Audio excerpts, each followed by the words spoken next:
Yo, what is going on, guys? Welcome back to another video, and in today's video I'm going to be doing another Planet Coaster video. However, this video is going to be very different to my actual series. Now, a lot of people have actually been requesting for ages on my channel for me to do a Creating Thorpe Park's new coaster video. Now, obviously, it's been kind of difficult to do that. Getting the sizing of the island right is very, very hard. However, recently, Digital Dan, if you don't know who he is, he's a theme park YouTuber, does a lot of Planet Coaster stuff. He's very, very cool. He's recently created a challenge called the Thorpe Park Swarm Island Challenge. Now, this is basically to create a brand new coaster for Thorpe Park on the island next to Swarm. So I thought, you know, this is a video idea I've wanted to do for absolutely ages now. So I thought, why not kill two birds with one stone, enter the challenge and film a video with it as well. This is very, very cool. Obviously, you know, like I said, it's been very hard for me to do this, so I do thank Digital Dan so much for giving everybody this opportunity to obviously make a brand new Thorpe Park coaster. Now, obviously, I will leave the link to the Steam kind of workshop thing in the description, so if you want to try this, you know, kind of park out yourself, feel free, it should be there, and then, yeah, just release your creativity on it. Now, obviously, you know, there's many different kind of coaster designs I actually had in mind for this. Obviously like RMCs, obviously maybe even a wooden coaster. However, the one I actually kind of settled on was actually a multi-launch coaster. Now, it's actually something I've actually really wanted to come to Thorpe Park recently. I feel like it's something that the park, or in the UK, really doesn't have at the moment. Obviously, we do have a launch coaster at Thorpe Park. Obviously, you can see it in the background there. It's beautiful stealth. But obviously, a multi-launch coaster is extremely different to a standard launch coaster like stealth is. Obviously, stealth more focuses on speed. This kind of focuses more on like theming. Obviously, speed is a huge part of it, but it's more of a kind of graceful type of ride. Now, obviously, there are many different kind of people out there that are probably going to do this a lot better than me, but I thought I'd give it a shot. You know, like I said, it's something you guys wanted to see. Now, obviously, the rules of this challenge actually did state that you need to create an area, so, you know, the theming is going to be a big part of this. In this video, I just created a coaster. I'm kind of trying to create this into a little mini-series to potentially do. Obviously, you can see me making the incline loop in there, but, you know, a theme is going to be a big part of it, and I haven't really settled on a theme yet. So if you guys want to get commenting down below, just telling me what different themes you guys would like to see. I do have one in mind, and I kind of made the colour scheme at the end of the video within that, because I thought the colour scheme looked cool anyway. But like I said, once you see it at the end and you see the final product, definitely let me know what kind of theme you'd like to see. So yeah, this is me going in here. Obviously, you've got a nice cobra roll there after the first launch. I kind of wanted a parallel launch at the beginning or at some point within the rides, because I think they look really cool having like two launches next to each other. Obviously, the first launch is just a launch out of the station right into that cobra run. Then the second launch is mainly to kick off the coaster for a, you know, good kind of fast but not too fast run through. Now, obviously, you are seeing this at 2x speed, so obviously the coaster is going to look extremely fast here. Obviously, I might have to tone down the actual launch itself, because obviously when you make these launch coasters, you do have to kind of turn the acceleration up, so it actually gains enough speed to actually do the things you want. I put it to maximum, so I might have to fiddle around the settings, because it does go around there a little bit too fast for my liking. I've tried putting like brakes and stuff, but it's all only really a matter of just kind of lowering that launch speed. Now, obviously, like I said, theme is a big part of this, so I've actually taken into consideration potential places I could actually add theming in. Obviously, you've got these kind of, you know, helix type structures after the incline loop that I'm going to be creating here. You could potentially have one. And now, obviously, coasters like this are generally really compact, and I was actually really surprised when I actually first loaded up this park, because, you know, it's a very small space. I'm used to kind of building on these large scales for Planet Coaster, and when I came in and realised how small this island actually is, it really was, you know, a challenge. But obviously, multi-launch coasters generally are compact rides, so it didn't really bother me to do this here. But, you know, making a woody or something like this here would be very difficult for me, at least, so I do like to go quite big. Now, obviously, I have got to stay in the area of the island. I was kind of thinking about maybe having the track going over the river a little bit, just a tiny bit, kind of swinging out and then come back onto the island, but I thought it was just a little bit too much hassle to try and sort out, so I kind of just went for, you know, a layout that's actually on the island specifically. Obviously, I'm going to have to run a path through here. I'm trying to figure out actually where I'm going to lead the path from either Swarm or Stealth. I kind of have small ideas, like I said, but you guys can actually help me out with that if you guys much desire. So obviously, getting this little bit here right was quite challenging. Obviously, I had to bank it at the right moment, kind of, you know, do it at the right kind of degree angle. Obviously, you can see the Swarm going past there. It's really cool just seeing it in this setting. It's something I've I've always wanted to. Like I said, I couldn't thank Digital Dan enough for making this and allowing everyone else to kind of use it.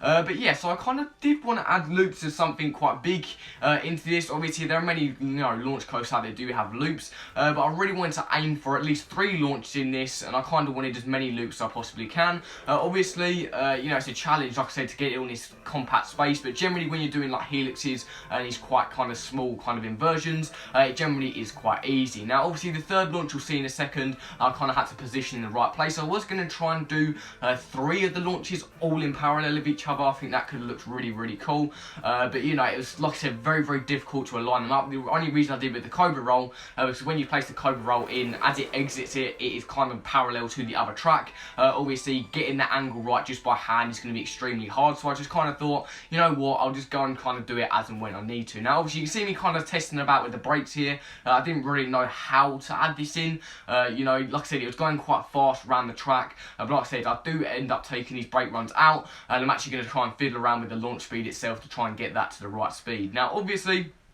like I said, this theme's going to be a big part, so I've kind of thought out where I'm going to place the pathways here. I'm going to make it as real as possible. Obviously, Digital Dan actually did kind of specify that realism is going to obviously be weighed in when he's actually kind of, judging the ride. So obviously, I'm going to be having different things like different shops, kind of, different game stands maybe to add into here. But yeah, hopefully it should be right. I'm going to be working quite a bit on this within the next couple of weeks. I don't actually know when the deadline is. I think that's kind of a bit stupid on my behalf. Not thinking to look at it, but yeah, this is going to be kind of like a little mini series, like I said, maybe 3 or 4 episodes. Obviously, it's not going to take too long to theme this because it is a very, very small space, but yeah, hopefully it'll be a little mini series to give to you guys. And yeah, so you can see me kind of adding another kind of big structure here. Now, I did actually kind of want to put height markers here because you see me zooming out there, just trying to find the height markers and just see, compare it to how high the other rides are, because obviously I don't want to make a ride that is absolutely humongous compared to everything else in the park.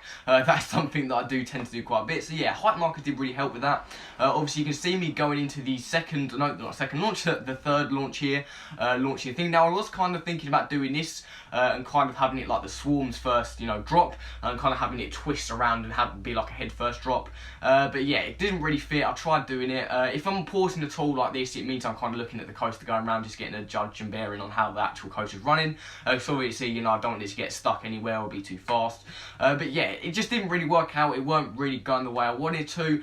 You'll see me in just a second try to create that kind of swing around the river just to the left there, or the lake, whatever you want to call it. But obviously that doesn't really end up happening because it didn't really fit in my position. So obviously I tried many different types of loops and different types of inversions here. I knew I wanted something cool to put in here, like a bigger part of the ride, like a big huge kind of inversion thing, sort of like a wow factor thing, so people see it and go, wow, that is sick.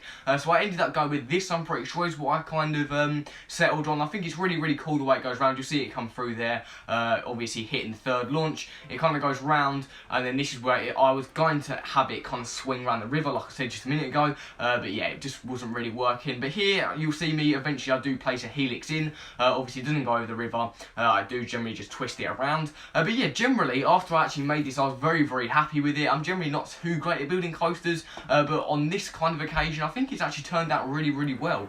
Obviously, like I said, the colour scheme I do sort out in this video. That's something I didn't actually sort out in my first Planet Coaster video that I made on my Let's Play series, which I was kind of gutted about not doing for you guys. But yeah, it's looking very cool. It runs, as far as I'm aware, very smoothly. Like I said, speeds is the thing I need to sort out, and I will sort it out for the time that the next episode comes out.